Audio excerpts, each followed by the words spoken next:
there's some quote online of like, I don't want to get rich quick. I want to get rich for sure. And if that sounds like you or you, the audience, then the main thing, a therapy business, even though it has higher payroll, like higher overhead, the issues that Tony's describing with like therapists complaining in Facebook groups. And good morning, Tony Maritato here with my host, Dave Kittle. Dave, you're right. I'm in the office. We're going to test out some new locations. I'm at one of my clinics today. The thing is, we have a full caseload out in the gym, so I'm sequestered here in the office just to protect patient privacy. Thursday, I might try to get out to my other clinic, and that's really where I want to set up my YouTube studio because I can be out in the gym. We're almost never treating patients at the other clinic. All the action happens here. So I just want to try some different setups. How are you doing today? I'm feeling great. All is well. My son only needed one feed overnight. I was committed to doing two. I thought I was going to come on here and be less than, but I am pumped I was coming on here no matter what, because I'm a gamer. I'm coming on no matter what. But he only needed one feed at like 3 a.m. So I'm pumped. I mean, nothing. I'm at the peak happiness of today, maybe. How many weeks old is he right now? He's like 4.5, almost coming up on 5 weeks.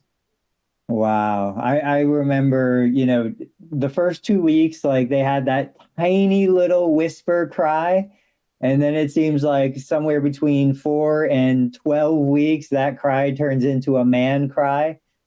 I remember so many nights when we had our first son, I would wake up and I would we had a bedside pack and play kind of set up there. And I would check to see if he's breathing. I was so crazy about like anything going wrong. I remember those experiences. I'm in the thick of it. So, I've got like 50 topics for us today. Is there anything off the top of your mind that you want to talk about or touch on, or any of the ones that I sent you before I just run into our list of topics? I think we should touch briefly on the hands-on assessment evaluation part of a physical therapist interview. I have some comments. I know we talked about some other topics behind the scenes. Maybe we start with that and then we go through some of the other things that we talked about over Messenger. Well, let me do this. Let me tease.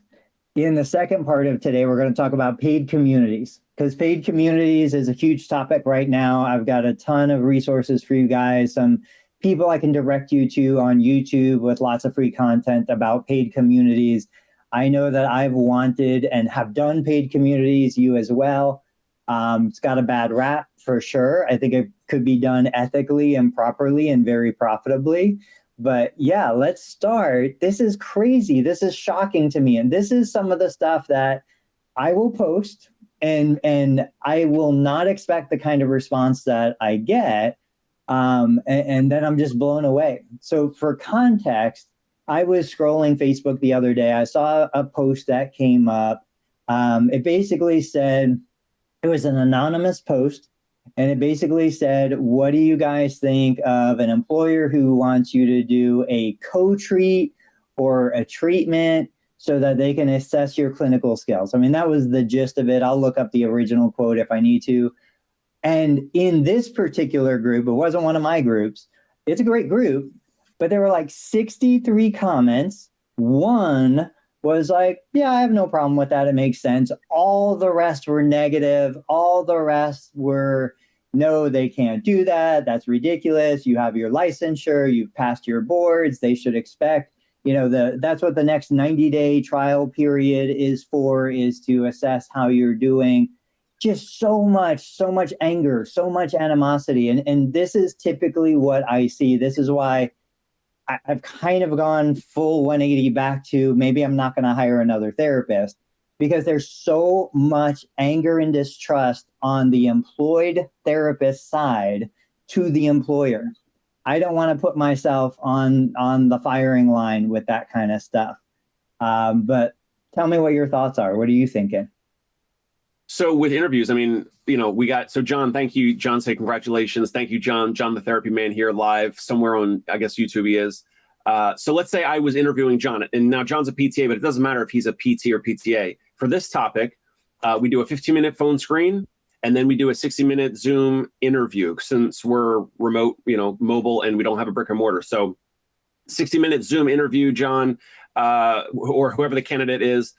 And that we go over, I ask questions about, like, we can get into that another time, but kind of like the personality, the core values, do their core values and their mission and vision, that type of stuff, does that match what we have, like our core values? I ask questions about, tell me about a time when you had a challenging boss or manager or coworker or a patient or a challenging complex clinical case, whatever. You can go into all those questions. The next step for us is a 60-minute in-person interview.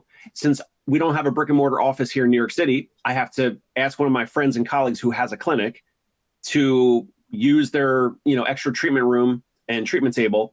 I obviously, I've offered to pay that therapist, my buddy, or I take them out for lunch and dinner or whatever. So we square that away. But the therapist and I, we meet at that clinic, and they evaluate me. They know this ahead of time. So John, I would say, hey, John, for this, we're going to meet up at this clinic location. We agree to a time, date and time. Here's exactly what we're going to do. I'm going to give you a fake case. It's either going to be orthopedic or neurological condition, 55-year-old with sciatica or an 85-year-old with Parkinson's, and this type of a presentation. I'll even print it out on a piece of paper. They can read it before we start. So it's very similar to school. And then they evaluate me as the fake patient. We do that for like 30 to 45-ish minutes. And then there's time for debriefing, and I kind of give them some assessment and some feedback on, like, hey, most of the time it went well. Here's some things that, like, I maybe would have done differently, or maybe, you didn't have time and maybe you were a little nervous, you overlooked or whatever. And I told you, Tony, I didn't do this during COVID because of COVID. I was just onboarding therapists, and they were just going and treating patients, and I had no idea their clinical skills other than whatever I got from a Zoom call.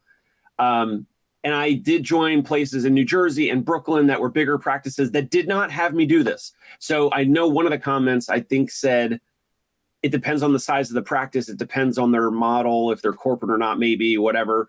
But if it's a therapist-owned practice, like if it's mine, maybe even like Tony style, or that have 3 to 5 therapists, or 3 to 7 or 10. I know a lot of practice owners, even at that size, will still do this. They still will have the in-person interview where the therapist evaluates the owner or some of the team members. That could be other staff physical therapists. So those physical therapists feel the manual therapy or the intervention or whatever, and then report back. Sometimes it's the front desk person, and sometimes it's like the front desk person actually has neck pain or some issue, or it's a fake case. But I love it, and I didn't experience it on the therapist side. But if I did, I would totally be fine with it. The fact that DPTs have animosity or hostility towards it is bonkers, because that owner, that person hiring you, wants to ensure that you have some level of clinical skills. And if you do, then you should be fine, right? I don't know. What do you think, Tony? Yeah, it's the thing. Like, I go back to, in one breath, somebody's going to say, well, I'm a professional and you have to, trust that I have my skills and I know what I'm doing. That same person in a week is going to be mauling another therapist for doing a terrible job because the patient left that other therapy clinic and came to them. I think the clinics that don't do it, now I'm going to disclaimer here, I don't generally do it, but the clinics that don't do it, it's not about size. I know clinics that are 20 therapists deep, and they will still test and examine and review a new candidate's ability. It's the clinics that are selling a commoditized service, right? I sell largely a commoditized service. Therapeutic exercise, manual therapy, they're commodities, they're universal. It almost doesn't matter. The saying is, it's like pizza, even when it's bad, it's good. The insurance company is just buying a commoditized service. I do look for personality first and foremost. I look for a happy person. Are you genuinely happy? Are you genuinely satisfied? Don't come to me looking to find happiness. Bring your happiness to my team and my clinic, and we're going to do amazing. So even though I don't actually look at that, I also don't think doing like a mock, treatment on another therapist or something has any legitimacy. It's always so different. Like in school, labs are a total waste of time. It's ridiculous. I do think that there is a place in every practice model that you get a therapist to do a couple of treatments. I don't care if you pay them, I'm not going to ask somebody to come work for me for free. I'll pay you a PRN rate. Come work a 4-hour shift. Let me see how you interact. Let me see what you do. Let me see what's important to you. Because on an interview, it's basically just a blind date. You're going to tell me all the things you think I want to hear, but that doesn't give me any real visibility into what happens when you have a challenging case. What happens when you have an angry patient? How do you diffuse the situation? Can you relate to that person on a personal level? But it is what it is. I understand the battle between the employer and the employee. I think it's unfortunate. I think that's probably one of the biggest Achilles heels in our profession is just there's still such a huge population of employed therapists that believe the insurance company is against them, the employer is against them, everybody wants to take advantage of them. And you can't be like a professional and operating at the highest level if you have that kind of feeling against all the people that are trying to work with you. So what happened? Did I get cut off? I got kicked out. No, I heard you talking the whole time. Okay. Earlier, just a minute ago before you picked up, I lost my connection, but I'm back. Liability was a big question. So everybody was saying, well, what about the liability? What if you do something to hurt the patient or something negative happens? My understanding is, again, I would pay the person. I wouldn't bring them on a 90-day probationary period. I would pay the person for a 4-hour block of time. They would be just like any contract therapist. By default, they would be under my liability insurance from the company. I would be paying them as a 1099 contractor unless I was hiring them as a W-2 employee. I've never heard of there being a problem with anything like that. Now, same thing with HIPAA privacy. They're going to sign the privacy information. They're going to be effectively no different than hiring a contractor to come in and cover sick leave for somebody for an afternoon. All of those things are easily addressed. It's just the weirdness on the insecurity of, feeling like you're being judged. I think it comes down to an insecurity issue. I was also kind of reflecting either last night when you sent that to me or early when we were just mentioning it at the top of the show. If there's a difference between like the in-network clinics versus the out-of-network or the cash clinics where the patient is paying more out of pocket, which is similar to what you just said about commodity versus not a commodity. And it's kind of in the same conversation. So a practice that is charging, 200 something or more per visit out of pocket, I could see more of those owners like me doing this in-person skills assessment. And most of the time the skills are there. But if a therapist was working, if there were a new grad and the first 3 to 5 years out of school, they were working in a hospital, they're just probably not going to have the manual therapy skills for orthopedics that an owner would expect in a non-commoditized out-of-network or cash practice where they're charging 200 something plus per visit, because they want to make sure that the patients, when that therapist starts seeing the current or previous patients, that those patients have a little bit more of a seamless experience and the hands-on quality is there, or they're able to do like test, retest, and try to get results or whatever. So I love how you stated like commodity versus not a commodity, and also that you own it, that you own that type of an offering. So kudos to you. Yeah, I mean, the reality is, when patients are referred to my clinic, and this goes deeper and deeper and deeper, when patients are referred to my clinic, not every patient wants to come. They come out of, many of them come out of obligation. If they were genuinely seeking exercise as a solution to their shoulder pain, they probably wouldn't even come to me. They would probably go to a personal trainer or somebody else, or they'd already be in a gym. Like, how many CrossFit athletes do you know who have shoulder pain, who don't want to go to a therapist because they're already in the gym, they're already working out, they're already doing those things, and they want to self-treat? The reality is, for the bulk of my clientele, they're coming because they were told to come. And I shared, and I don't know if you saw it, there was a post and a comment in my total knee replacement support group from an individual who said, it was something along the lines of, what should I expect from the first physical therapy treatment after my knee replacement? And there were all these different comments and replies, some good, some bad. And then the same poster came back with the report saying, oh my gosh, it was horrible. The physical therapist pushed me so hard. I thought I was going to scream. I was practically in tears.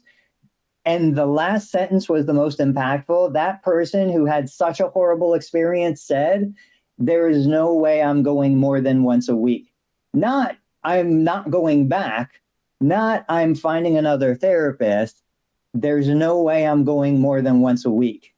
And it's like, that is the level of commitment that when your doctor says, go do this, patients, go do that, and so that's where it's really easy to go down that slope of, well, wait a minute, I don't even have to have good therapists.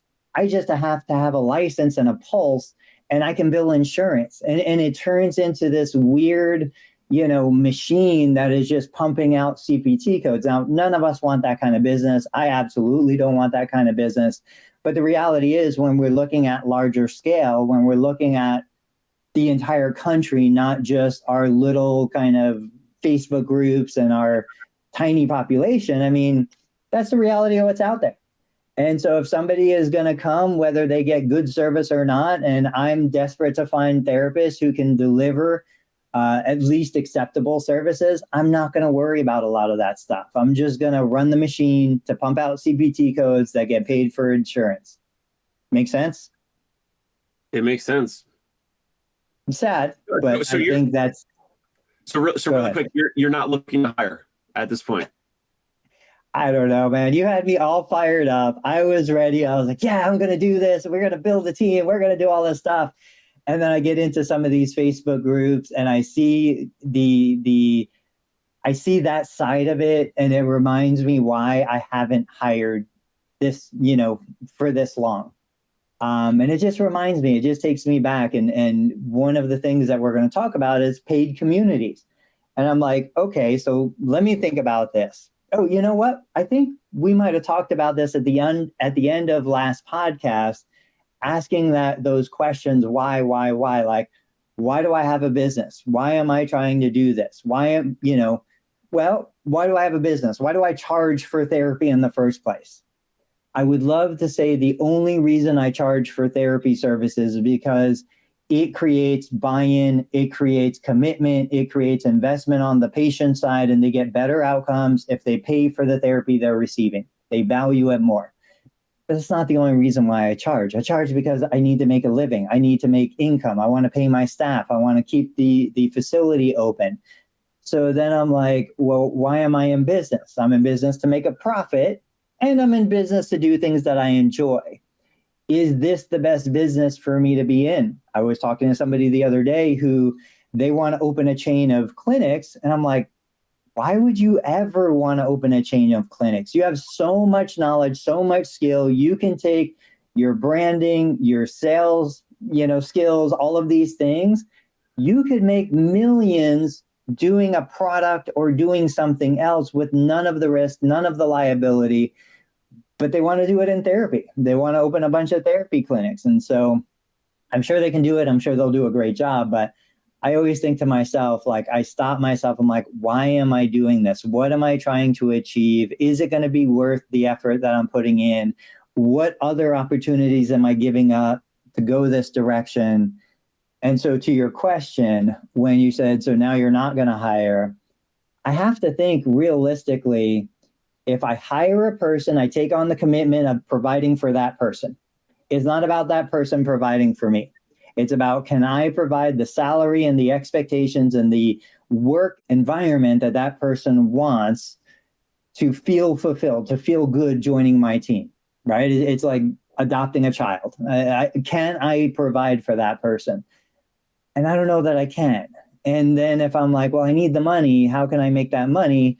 That's where I start looking at paid communities. That's where I start looking at other assets that I have available. I have this huge total knee replacement support group that I'm not monetizing. I have a huge YouTube channel that I'm barely monetizing. And I'm like, what are the opportunities there? I would love for you to share some of your experience in that. And I know yours isn't therapist to consumer, yours is therapist to therapist, but still there's huge value in what you've done. What can we learn from you? Yeah, I'm gonna go into it, but 1 second, I want to pause and say I have tried, and I'm gonna get into it right now. Some, a tech startup, the coaching thing with Ron Miller. We're gonna get into that, and those things like made some money, but it's not the kind of money that I made in my therapy practice. So the person that said to you that they're looking to make a chain of locations, and then you respectfully, Tony, you say, oh, well, there's all these opportunities and all that, and there's products and services, or you could start a YouTube channel like Athlete X or whatever, this and that. Yeah. Those things are less likely to be successful. The therapy practice, maybe it's not your model, maybe it's my model, maybe it's a different model, but that is more of a certain thing, in my opinion. So you could charge out of pocket, you could have an in-network model like you, Tony, you could do something different. But that person is looking at it as a way that I've kind of looked at it recently. And I did the tech startup with Vinicial, and, we had tech bugs and tech issues, and, I killed it, squashed it, walked away from it. I still want to get back into it and get back into technology, but those things are not guaranteed. Yes, there's more upside. Yes, the margins are better. Yes, you can work remotely. I mean, maybe less employee count. I mean, there's so many positives, but that's because of the uncertainty of it. And there's some quote online of like, I don't want to get rich quick. I want to get rich for sure. And if that sounds like you, or you, the audience, then the main thing, a therapy business, even though it has higher payroll, like higher overhead, the issues that Tony's describing with like therapists complaining in Facebook groups, and I mean, a myriad of all these things. However, there's just so much demand for what we do, and across the country, and different models and all that. So yes, we're going to get into some of the technology and the paid communities and all that, but it's less certain, and it's more likely to fail, those things, versus if you start a therapy practice and it's a slog. I mean, both are challenging though. So that's my little intro.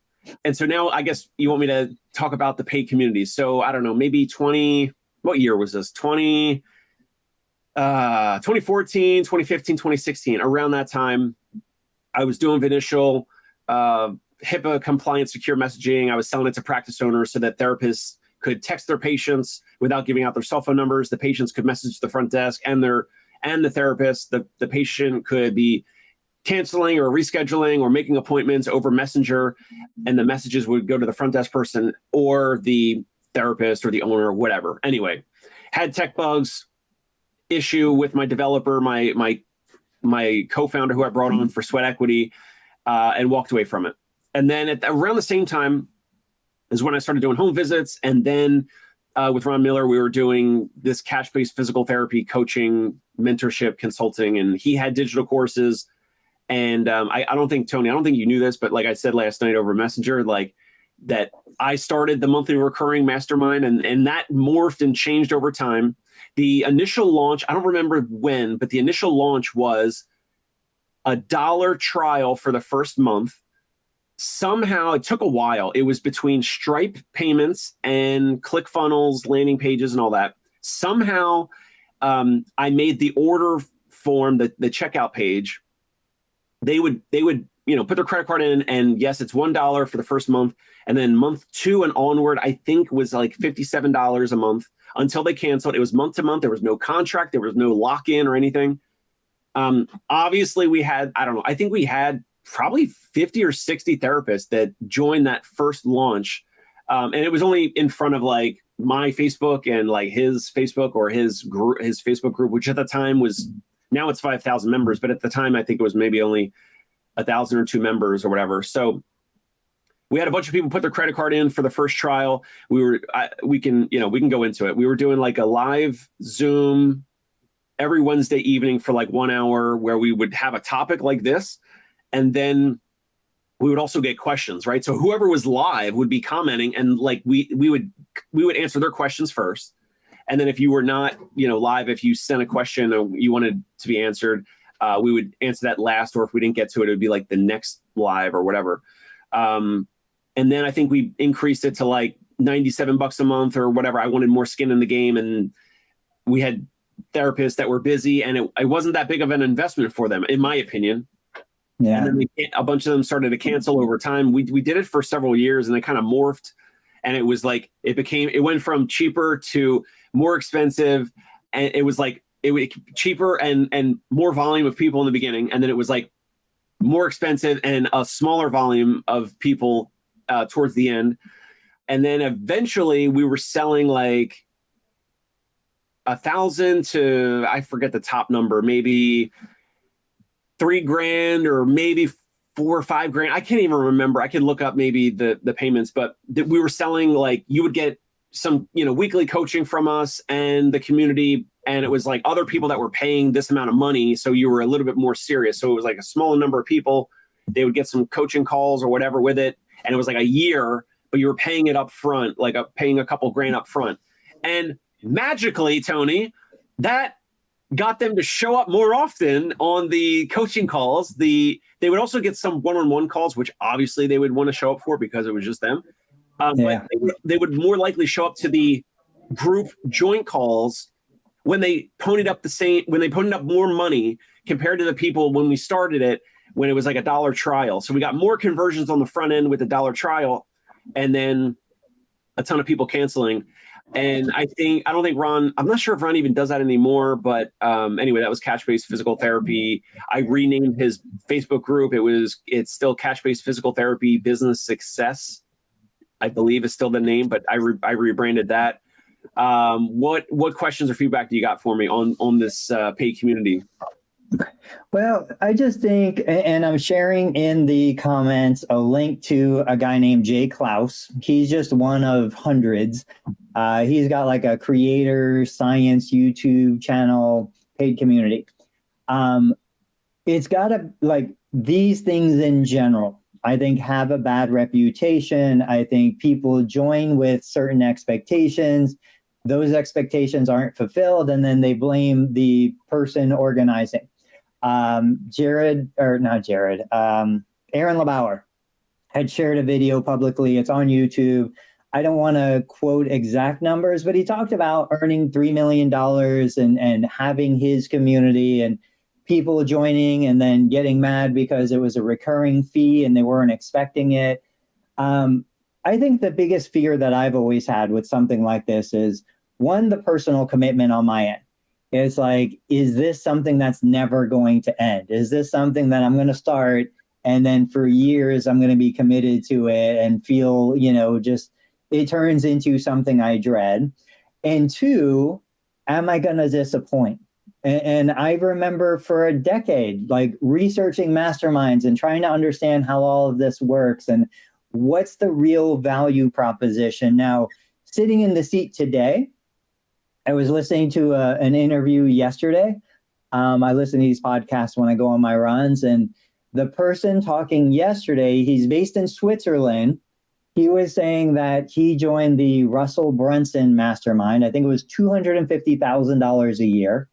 I don't remember what the limit is. Like they limit the number of participants, but he was saying he never goes to the live events. He hardly ever shows up for any of the meetings. But if he makes even one connection through that mastermind group, he has the potential of generating $10 million in profit. So it's like, for him, he understood he's not going there for coaching and all the other things. He's going there to network and make connections with other people who are willing to pay $250,000 to be part of this community. in your mind, in your own words, as somebody who is kind of trying to deliver the most value you possibly could, who do you think is the perfect candidate for a group or a membership or a community like that? Like what is the right person looking to get out of it? Meaning like therapy, a therapist, or just anyone that's looking to join any group?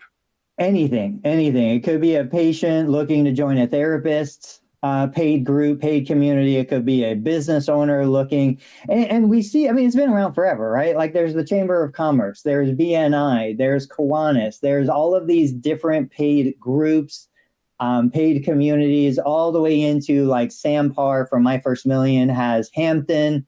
I don't know how much they charge, but it's multiple tens, of thousands of dollars.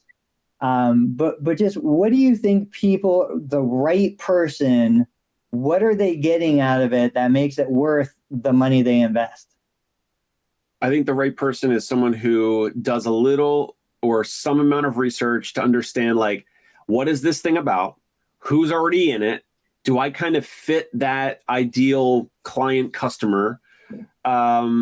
Am I going to be focused on following or either doing some of the homework or some of the live events or calls or whatever? Do I have the time and the interest to actually do those things? Like whatever the things are, whether it's providing my financials or if it's doing like whatever they're teaching, like, am I actually going to execute on some of the topics or the teachings and not make excuses? So like there's all these things out there, and like there's some great groups and communities, and then there's some others that I don't know, we probably look at and we're like, how are they so successful? Whatever. So I look at those and I say, there's got to be some amount of people that they can actually they can help. Like that group or that community, some amount of people they can actually really help. Do I fit that? Do my skills, my demeanor, my intention, my seriousness, my motivation, all those types of things, does that match these testimonials, these other people? And then you look at the testimonials, you can look up their Facebook, their LinkedIn, their websites, whatever. Look at see, like, do you kind of fit that type of ideal client customer? And do you have the time and the interest and the seriousness? And you're not going to make excuses, then that sounds like you. And then you should join that type of a group or a community. But yeah, you got to do a little bit of research up front to make sure that you fit whoever their ideal clientele is. But they're going to they might let you pay and join, and you might not be the ideal client or customer. And then you might get upset or frustrated, or you might cancel your membership or churn out or whatever in the first 3 to 6 or whatever months, unless you're locked in. And then if you're locked in, like you better do a lot more of your research up front. So anyway, to recap, I would say you have to kind of make sure, are you the right fit for that community or mastermind or whatever before joining? You want to do as much of that due diligence up front as possible. I had a patient, because I know people watching this right now, they want to know how they could do this for their clinical practice. I had a patient, she had come to me. I had worked with her a couple times in the past. And the last time she came, she was highly motivated, very intelligent, mid-70s, but super fit, super active. And she told me she had been dealing with persistent pain. She had been dealing with some other autoimmune conditions. And she told me she was so desperate, she paid $7,500 to buy into a medical doctor's online paid community. And basically for the $7,500, she got access to a closed Facebook group. I think she got one 30-minute Zoom call a month for a predetermined amount of time. I want to say, I think it was like 7 weeks or 8 weeks, with a coach, not the doctor, but a coach that the doctor had trained. Genius. Yeah. And at the end of the day, she was like, I'm no better off. I still have my persistent pain issues. They're trying to sell me all these supplements. They're trying to, tell me all these things that I already know. And obviously, like, I'm going to assume the person selling the package, they don't care. They got paid, they got their money. They believe they delivered the value that they promised, which technically they did. But like from my perspective as an outside observer looking at that, my heart would break knowing that somebody paid $7,500 and they felt like they didn't get any benefit from it. But I always try to reconcile that in my head, and I struggle so much. I've bought a treadmill that I never use. I've bought a force plate for the. And that treadmill company doesn't care about you using the treadmill or not. That's the thing. Like I bought a force plate. It was a $6,000 force plate that in my mind, I was going to do all the sport performance stuff and I was going to utilize all my knowledge as a CSCS and all of these things. I didn't use it a single time. I bought a Body Gym BMR calculator that you breathe into, and I was supposed to sell these for like $100 for an assessment. I didn't sell a single one. And I think the device was like $2,500. Over the course of 23 years in practice, I have wasted so much money that when I think about making a promise or a commitment to a patient, like, hey, come join my total knee replacement community for $49 a month. If that person left feeling like they didn't get $49 of value, even if I gave them $4,000 of value, I think personally, I would still feel like I didn't hold up my end of the bargain. And I think that's why I struggle so much with trying to monetize my knee replacement group, because there's no tangible value on the other side. Like my Medicare group, no problem. I'll charge you $500 all day long because I'm giving you 9 hours of live training. You can take even a fraction of what I teach and turn it into an extra $50,000 a year. I am so convinced and so committed that, I know the value far exceeds the price. I think since 2019, I've had 4 people that requested their money back. 3 of them, it was because I ran an ad once and they joined because I said, I'm going to raise the price in January. And like, that was the wrong clientele for me. I should never have done that. I should have just raised the price. But anyway, I do think they joined and then you did not raise the price and then they got mad at that? No. I used to charge $300. I raised it to $500. They felt compelled to join before I raised the price. But because they had that urgency, they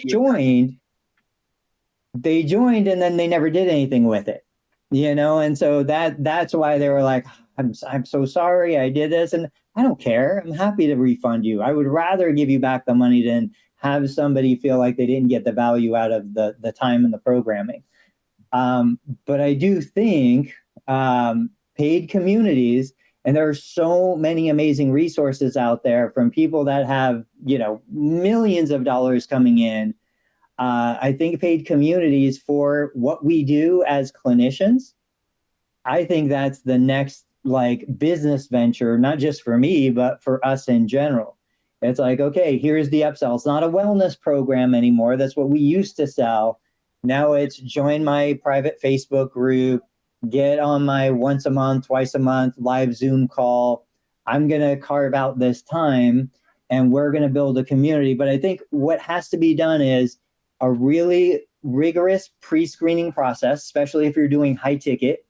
If you're doing anything over $100 a month, I think you have to really screen who is coming and why they're coming. And then I think you need to cultivate a culture within the community so that it's not all dependent on you, the therapist. Like in my total knee group, I have 3 or 4 members that are not paid members, but they're in there constantly engaging, constantly providing value, constantly answering questions and doing things that it's not prompted by me at all, but they're just so invested in that group, even though it's a free group, that they keep the lights on. They keep it going. Even if I don't engage for a month, I come back and engagement is as high as it's ever been. Wow. All right. So really quick, let me break something down. Yeah. You have, so Total Therapy Solutions, the brick and mortar therapy practice, and then the Medicare, learnmedicarebilling.com course that you teach therapists, PTs, OTs, SLPs how to bill Medicare, and there's videos and all that. Both of those, so it's two different businesses, both provide value, correct? Right. But you said something that the course, you have no problem offering it, selling it, whatever, because if they learn this, that, if they implement a few small things, whatever, they immediately can generate an extra 25 grand, 50 grand, whatever. Maybe, and I want to ask, so is it because there's a financial return or a financial number tacked to it, that they hear that starting line, they don't know Medicare billing that much. They don't know much at all, or maybe zero or whatever. They take your course, they start to learn it, and then they learn more, and then they ask questions, and then they learn even more, and then they make some mistakes with coding and billing, and then they fix those mistakes, they resubmit whatever, and then they learn even more. And then the next thing you know, they're making, I don't know, however many dollars legally and compliantly through Medicare billing. Right. Then you have your total therapy solutions, you're evaluating, treating patients, your PTAs, whatever. That's also providing value. But because the outcome of therapy and the experience, I think because it's not objective, other than like, okay, my pain level was 5 out of 10 and now it's a 4 out of 10. We try to make some objective components, but it's not as straightforward as you take a course and now you can make more money through Medicare billing because now they learn Medicare billing, and before that they didn't know it. Both of your businesses provide value, but the one provides a financial return and a clear objective dollar amount. And then the total therapy solutions, like every therapy practice, it's providing a lot of value, but you can't really measure it, and it's not a financial number. So is that why there's some difference between how you feel with your patients versus people taking your course? Yes, 100%. It's just so much easier to say, I invested $500 and I've generated $5,000. Super easy, black and white, no brainer.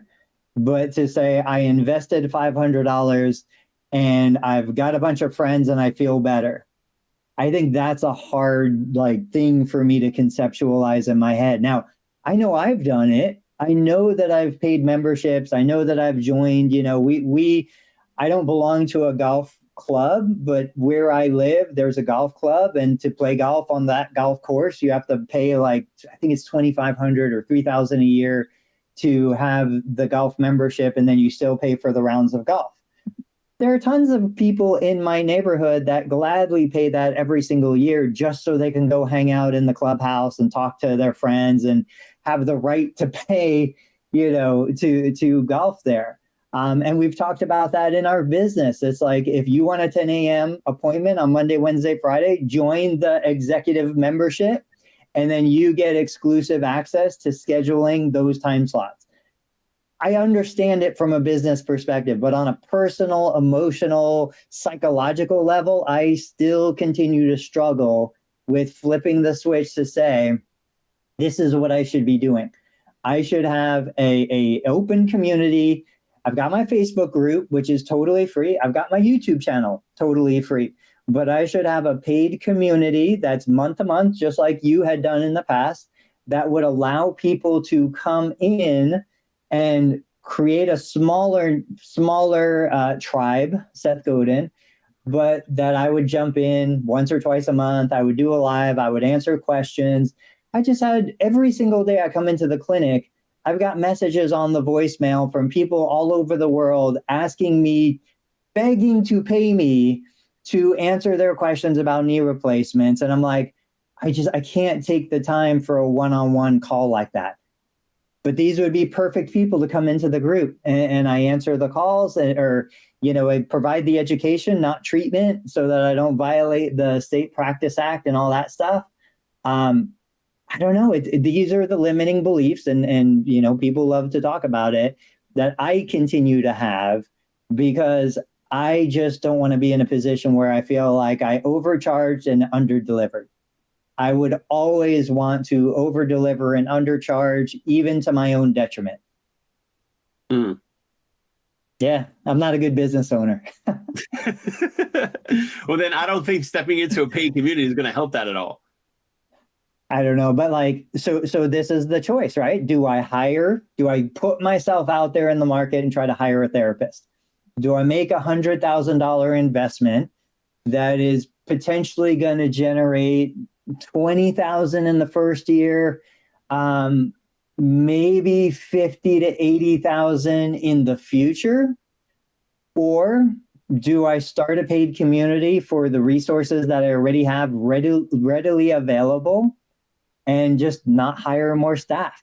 Just bring the money in another way, and then let the myself and my remaining PTA just treat for fun, treat because we enjoy treating, build a group-based therapy clinic, and just get out of network with everybody and just do what we want to do because we know we're good at what we do.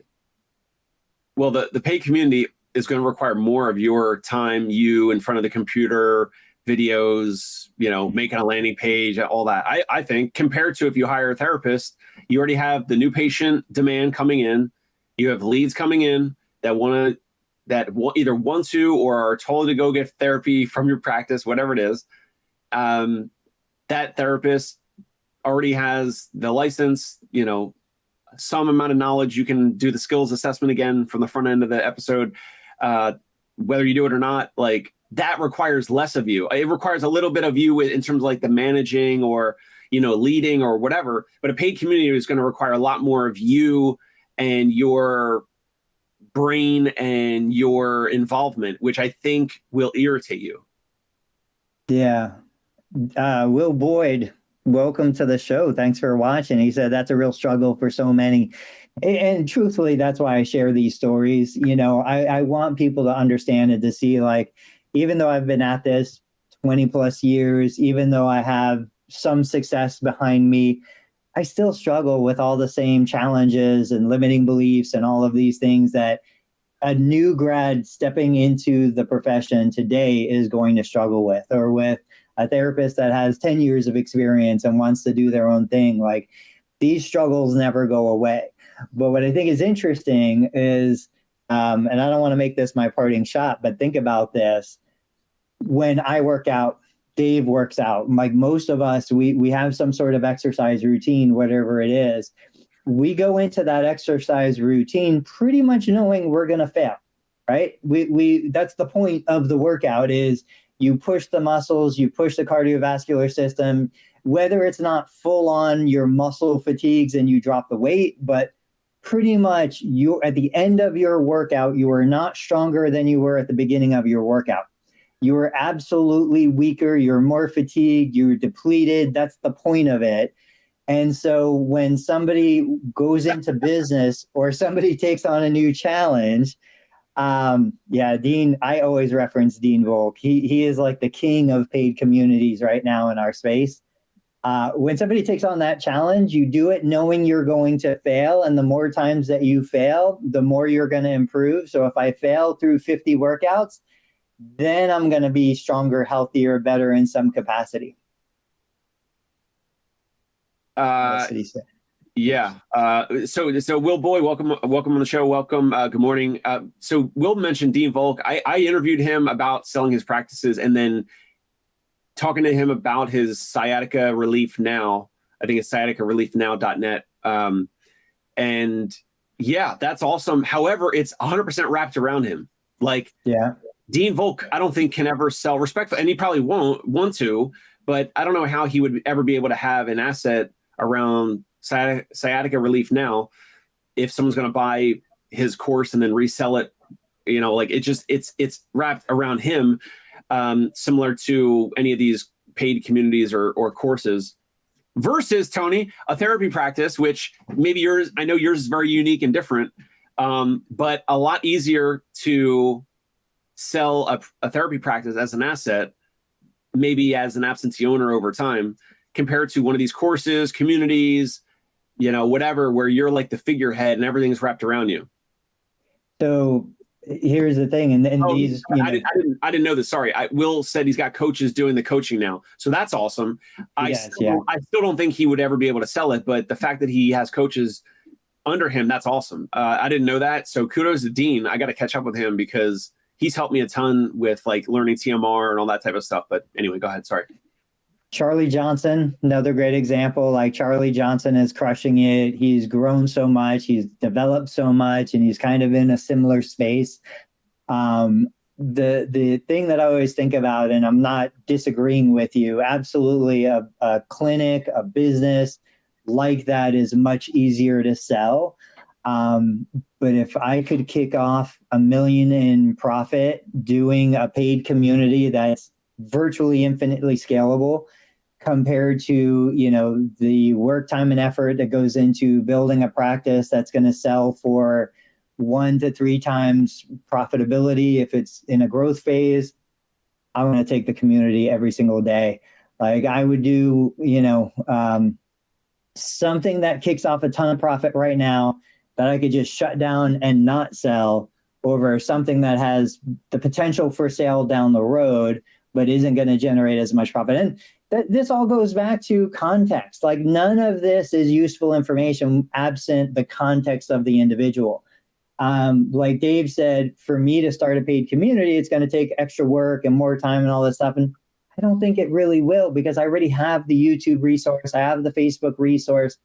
I literally think I could just flip the switch, make the commitment to myself that I don't care my own insecurities. I'm going to face it. I'm going to move forward and I'm just going to do it. And I'm going to put out an announcement. And I bet, depending on the price point, depending on what I'm trying to deliver, I bet I could sign up 100 individuals to join a paid community out of the thousands and thousands that I have access to without a landing page, without any extra work going in, just a link and, you know, a commitment on my part. So what do they get and how much? I don't know. So we got to figure out maybe another episode. That's what I'm asking you.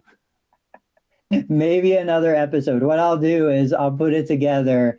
I've tried to force myself to do it multiple times. I've made public commitments multiple times. This will be one more time. Maybe on another episode, I'll tell you exactly what I'm doing. And I have looked at like Kelly Starrett. I looked at his course that he sells for total knee replacement. He's done an amazing job. I saw when he first launched it. I purchased it. I went back and looked at how much he's added to it. You know, there's precedent out there for what needs to be done. I just need to follow the model. I'll do it and then we'll report back. Sounds great. What do you want to wrap up with? We have about 3 minutes. Parting shot? Parting shot. Therapists out there, if you apply to work anywhere and the manager, owner, whoever has in the process an in-person evaluation, if you think that's a good practice for you to potentially work at, you're going to look at their Google reviews, their Glassdoor reviews, whatever. Look at what patients and therapists are saying about them. And if that checks all the boxes, then the in-person evaluation part, the skills assessment, whatever, just shut up and do it if you think that's a great place for you to go work. And if you are irritated with a skills assessment where a practice is going to ask you to come in as part of the evaluation and have you demonstrate your clinical skills, which go, like you said, Tony, communication, empathy, but then also some of the evaluation, the standard evaluation techniques that go through an evaluation, have a systematic way that we can kind of see your decision-making process through an evaluation, and then some hands-on therapy, some hands-on manual therapy, talking about a home exercise program, starting to develop a plan, whatever, asking some questions around maybe differential diagnosis, asking other questions around whatever, sleep, nutrition, diet, stressors in their life, whatever. Yeah, that's my parting shot. I just do the hands-on assessment, the skills assessment. But if you have an issue with it, then definitely don't even apply and don't even schedule that evaluation or that, you know, that interview with that practice. That's my parting shot. Yeah. And mine is just going to be, you know, the road to success starts with failure. Every workout you fail at, that's what makes you better, stronger, healthier down the road. Business is no different. We just have to get comfortable with failing, learning from that failure, growing from that failure, and then eventually we hit that success. Dave, thank you so much. Guys that are watching, Bo, Will, John, everybody, thank you guys so much for being here. We'll catch you on Thursday, 8:30 a.m. All right, have a good one. Hey, it's Dave Kittle. Are you a healthcare business owner or physical therapy practice owner who is looking to figure out your succession plan or exit strategy? We might be able to help. And in fact, we may be interested in acquiring your practice. If you're interested, you can reach out to me. Shoot me an email at dave@conciergepainrelief.com. That's DAVE@CONCIERGE painrelief.com. Or you can call me at any time, 646-781-8884.